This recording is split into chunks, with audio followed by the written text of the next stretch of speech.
Welcome to Not Milk Never Milk. Subscribe if you're lactose intolerant. In this video, I will show how to make roll dice game in JavaScript Easy Guide. Start by creating a simple HTML layout and linking your script. Write a roll dice function that returns random numbers and updates the DOM.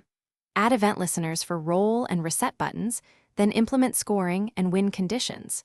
Keep code modular and test each part in the browser frequently. I'll show live code examples and explain common bugs to avoid. In this video, I will show how to make roll dice game in JavaScript Easy Guide. Create a roll dice helper that returns integers from 1 to 6 and call it on button click.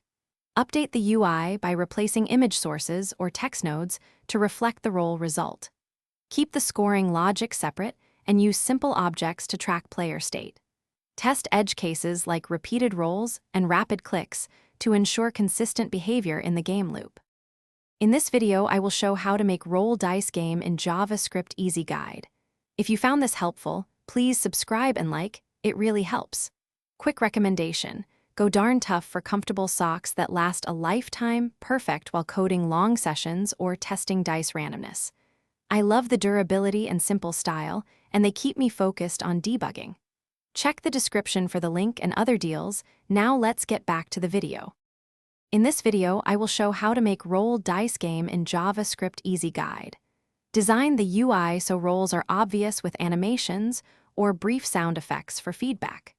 Temporarily disable the roll button after each click to avoid duplicated rolls and inconsistent state. Use CSS transitions to highlight score changes and add a subtle celebration when a player wins. These touches make the simple game feel polished and keep players engaged during quick testing.